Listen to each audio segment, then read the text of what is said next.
Thanks for listening to the Tech Tools for Teachers podcast, where each week we talk about a free piece or two of technology that you can use in your classroom. I'm your host, Shannon Martin. I'm a middle school teacher, technology coach, and personalizer and coordinator for my district. Glad you have your voice back. It's mostly there. Yeah. It's still a little gravelly. A little gravelly, yeah. But it's not like it was. No. I'm also the producer. My name's Fuzz. I am her husband. Yeah. And I am not a technology coach, but I hear a lot about technology coaching in my role as husband and producer of this show. This is true. And last week you were like fill-in intro guy. I was filling intro. It felt kind of good. Yeah. I appreciate the assistance. Yeah. I found some old, I couldn't read scripted things. I found some old tapes last weekend. Yeah, you had mentioned that. Yeah. You're all like sparkly about your reliving your radio feels days. Good. Mm-hmm. Sometimes I think about doing a version of my old radio show as a podcast because the guy who took over from me I'm just kidding. It's been almost 9 years since I've been off the air. And here I am, rocky like a hurricane. Yeah. So what are we talking about today, darling? We are talking about reading. Oh. Our theme is reading. Cool. Because we need a reading theme. Because I love a theme. Yeah. And I feel like with all the things we talk about, we've talked about some reading stuff here and there, like articles, but I was like, hey, we haven't talked about reading in a while. And there's some cool, like fun things I was digging around with and helping some other staff with. And I was like, oh, I should share those. We haven't read about talking in a while either. Yes. We haven't talked about reading. We haven't read about talking. Maybe we'll do that after the show. That's a whole lot of special. So reading. It's fun. Demental. Yes. And what have you read lately? Oh man, so many things. Audiobooks. Does that count as reading? Yeah, absolutely. What am I reading right now? I'm reading a book called Radical Candor. That's fun. Some of your business books? It is. It's an audiobook, so you were looking for the shelf, but... No, I was looking at the shelf because... I'm reading a book called... another book called Profits First for Micro Gyms. Yeah. I don't own a gym, but I know a gym owner who's not good at business. So I want to share it with him. Nice. Or buy a gym. There you go. Or not. I just finished reading Children of Blood and Bone, which was fantastic. So you're very much into and I'm reading fiction the second one now. And science fiction and things like that. I am very much into business books. Yep. And that's about it. Though I've read all the Game of Thrones books. Right. But I also read a lot of professional development books. So right now I'm reading like coaching in your classroom, and it's a Marzano book, and it's about like giving students feedback, like the difference between praise and feedback in your classroom. Is that the one that you're mentioned in? No. Oh, okay. I'll put a little plug. No. What book is that, Shanna? I'm not mentioning it. I mean, you're in the credits. I am in the credits for reviewing. But anyway. Yeah. What is the name of the book? Okay. We can post it on here. It's on my Twitter feed if people really want to dig through. Anyway, back to reading. She didn't want to turn this into an ad. I get it. It's cool. Yeah. So reading is good for everybody. Reading is fundamental. It is fundamental. Anyway, so on with the actual websites. My first website is more of an article-based website. Okay. Kind of, we've talked a little bit before about like Newsella and some of those sites, or News ELA, some of those sites that and ReadWorks, and this one is similar to those. This is the Smithsonian has put this together, and it's called Tween Tribune. Okay. So TWEENTRIBUNE.com. Tween Tribune, and it's really cool because it is like, I always think, obviously like a newspaper, but the articles are current, and they are also at grade level. So you can choose, like, if you're in a K4 classroom, there are articles specific to K4. Sure. Then you go to click on 5, 6, and then there's articles. And the articles are written, and it's still similar information, but then they're put at their reading level, which is pretty cool. You're able to pick like grade 7, 8, and then they have 9, 12, so they have all the way up through high school, which is really nice. And then you just kind of scroll through, like there's an article here on Meet the Illustrator Who Brought Children's Books to Life. And then they go on all about like illustrations and technology and reading. And so there's a cool article, and you can choose either in the top for the Lexiles, or you can choose like right within the article if you want to differentiate in your classroom, which is pretty cool. What's also cool is that you can assign directly to your Google Classroom. So once you open an article, you can choose, like this one was written January 30th, 2020 for Smithsonian Magazine. And you can skim through the articles there. You love it. You click on the cool little chalkboard that represents your Google Classroom, drop it into your classroom, and then it assigns it right from the article. So there's no extra sign-in stuff. You can just drop articles right into your Google Classrooms for students to work. And like, I'm not even signed in right now. This is like right off the webpage. You can sign in and then have teachers sign up and have extras and all that kind of stuff. But literally, you can do this without having to sign up for anything. If you do sign up, there are more features, obviously. What is also cool, right across the top, you have Spanish articles. So you can pick, and they are already in Spanish. So for your English learner or your Spanish learner, or your Spanish, I can't speak today, your English as a second language students, or if your students, maybe you want your kids in your Spanish class to, you can use it that way. There's like so many different ways, and in our school, like always trying to look for different ways to get to our students and reach them in different ways. I just love that the articles, they just already have them done in their own little category. They have tech-specific articles, so you can pick from those, so it's specifically for technology. And then also they have a teacher section where they have lesson plans that go with some of their articles. There's a teacher store and dashboard. What's cool is it connects to others. So like, write a children's book about female scientists, and it walks you through the process. And there's like an assessment. You can customize a lesson plan. So they put everything like in there for you. So it's got a ton of super valuable resources for teachers and for students, which I really like. And the fact that they can pick and choose at their own grade levels, but everybody's still learning the same content is pretty cool. And then they even have like little quizzes that go with it. So if you have your own account or your students have an account, there's even like quizzes or comprehension questions that you can kind of put with those articles too. Good. So that's kind of cool. So Tween Tribune. By the Smithsonian. Yeah, by the Smithsonian. The K4 version is like TT Junior. Okay. And then 5, 6, 7, 8, and the 9, 12 is all Tween Tribune, but it's all on the same website. So that's pretty cool. And you can like search topics and do all kinds of stuff. So TweenTribune.com. TweenTribune.com. TT Espanol. Yeah. Well, I mean, if you're on that part. Right. So try it out. Yeah. Find some fun articles. Yeah, that's cool. Which is pretty cool. It is a very good resource. Thank you, Smithsonian. Yeah, I always appreciate it when they put things together. Me too. Our second site today is called LitPick. LitPick. I hate to litpick, but You're such a lit picker. they actually use that pun on their website, so I hate to litpick their website, but the stock photo of a woman pointing at the video is squished.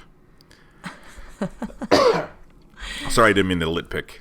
Nice. So, LitPick, LitPick. Yes. LitPick. It's a website that has book reviews, which is super great.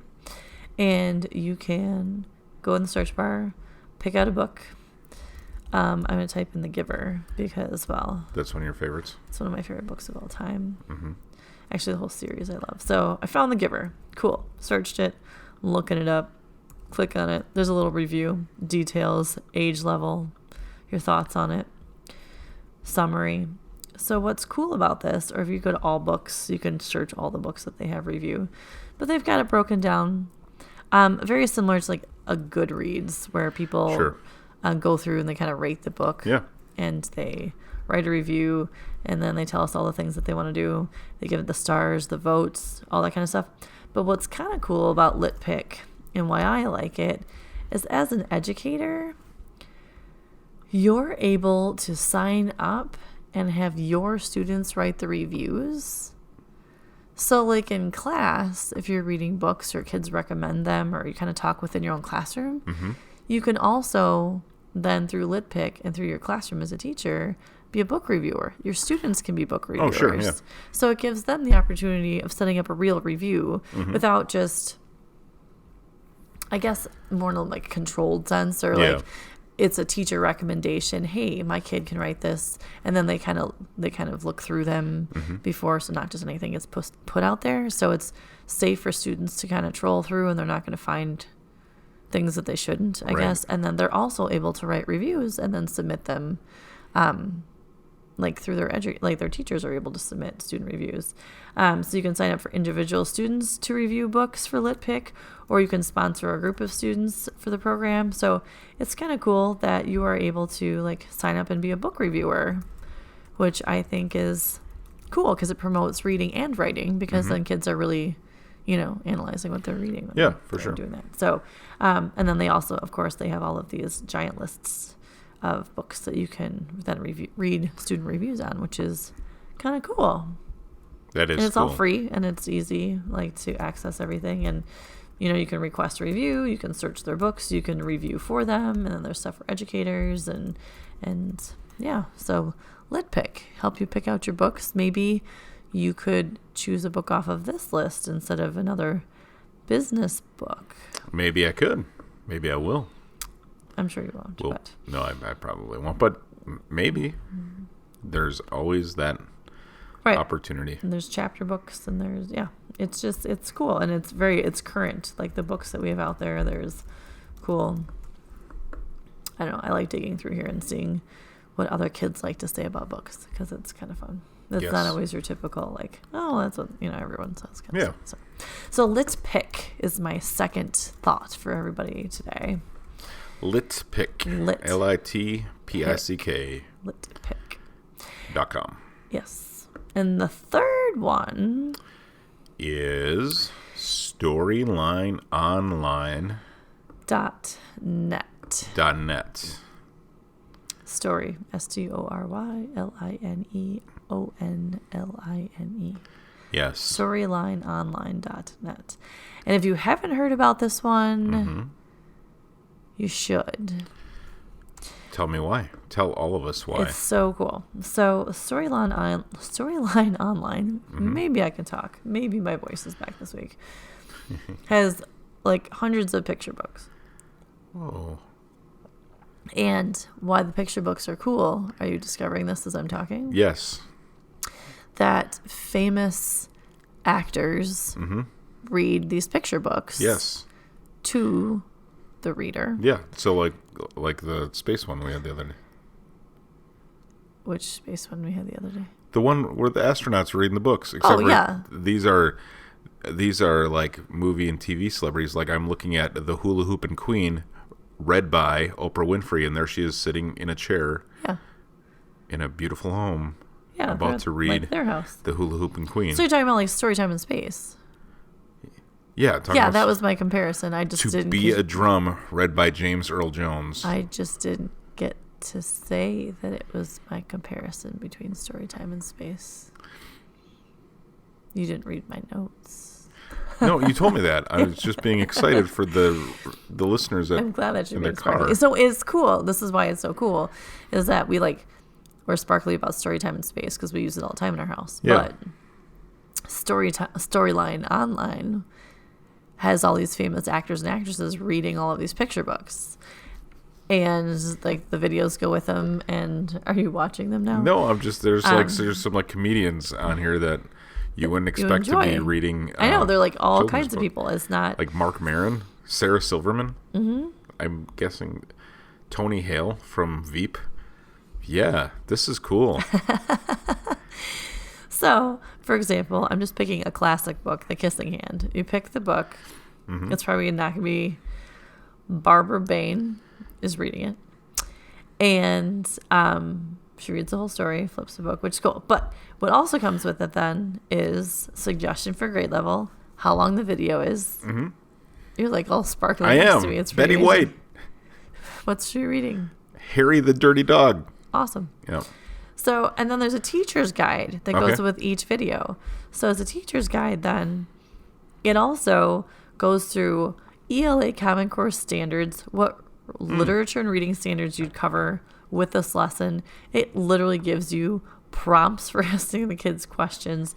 It gives you the writing standards. It gives you materials, procedures for lesson plans. Like, it walks you through step by step. You wouldn't have to read the whole thing. You just like take bits and pieces. But they also have cross-curricular activities then. Like, I read the storybook in class. Then we did this vocab. And then we did this discussion. And then they have like feelings discussions. Like, guidance counselors can use this book. Then they have like helping hands. So how can you help other people in the community? So not only do they have just like reading help, they have curriculum across, and this is for one 5-minute picture book. So the resources on the site, I am a big fan of using picture books, by the way, in any classroom. I feel that while little kids love the pictures, I read picture books to my 8th graders almost every day. They get one a day when we're like discussing things. And they have come up, because I have them fill in like a Google form at the start of the quarter about what their favorite picture books were. And they're like, what? Like Clifford? I'm like, sure. And they think, it's my book today. And they get all sparkly when I haul out these picture books. And we have discussions about like, oh yeah, I remember this, or this is the lesson I learned from that book. Like, they're 13 and 14 years old and they still love a picture book. Yeah. So when I lost my voice last week and I couldn't speak, like I really couldn't speak. As everyone on the podcast kind of heard, I couldn't speak. I used Storytime from Space because we had already read Rosie Revere, so I wanted them to hear Ada Twist Scientist.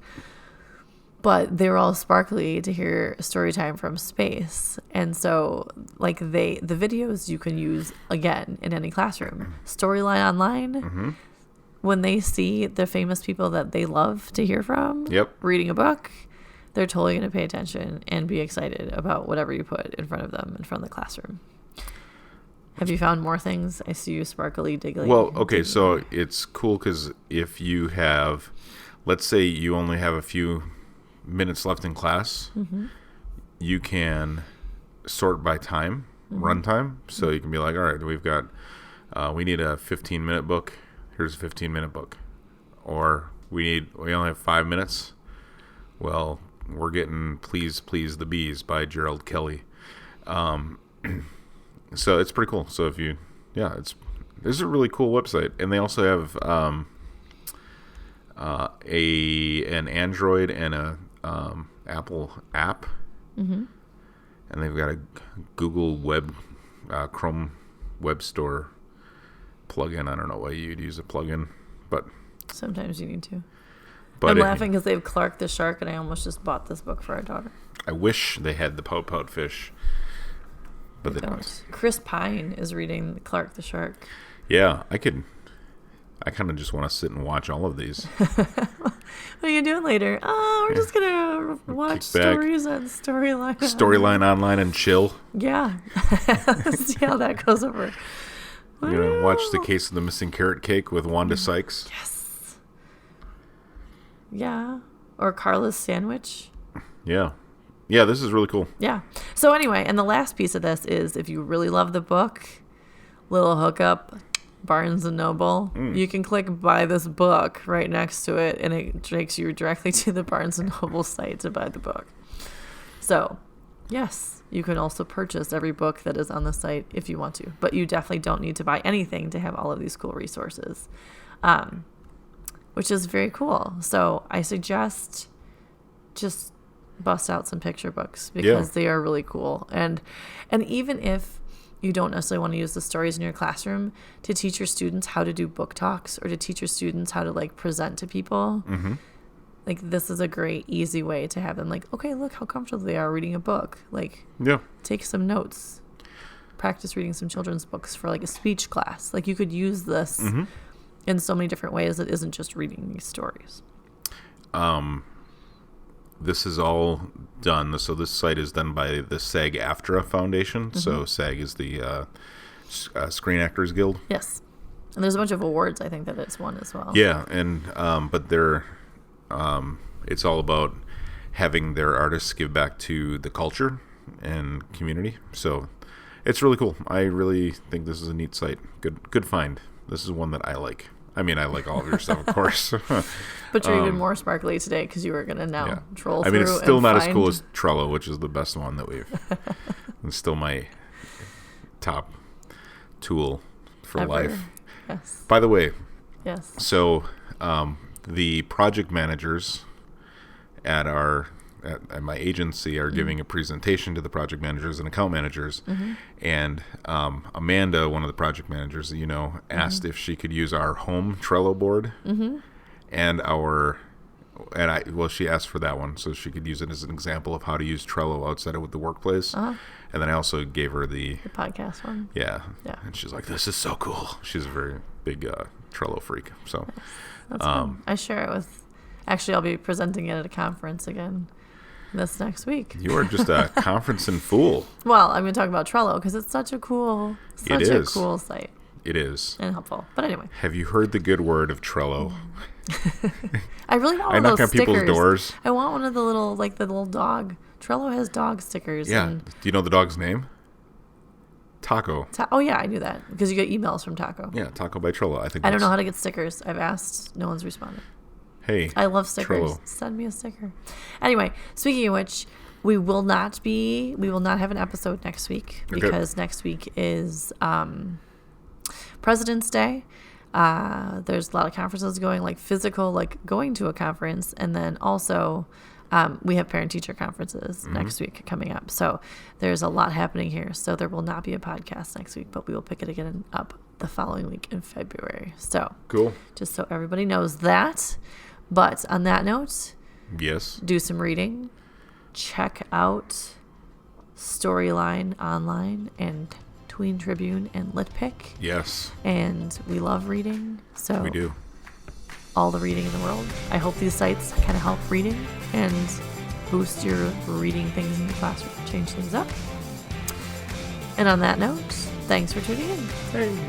This has been the Tech Tools for Teachers podcast. If you ever have any questions, you can find me on Twitter at SmartNWI. And if you want to get more information on the links to the technology discussed in the episode, you can visit smartnwi.com. New episodes each week, except for next. Thanks for listening. Go educate and innovate. The ideas and opinions expressed in this podcast and the Smart NWI website are those of the author Shanna Martin and not of her employer. Prior to using any of the technologies discussed on this show, please consult with your employer regulations. This podcast offers no guarantee that these tools will work for you as described, but we hope they do, and we will talk to you again in 2 weeks here on the Tech Tools for Teachers podcast. Thanks for listening. Bye-bye.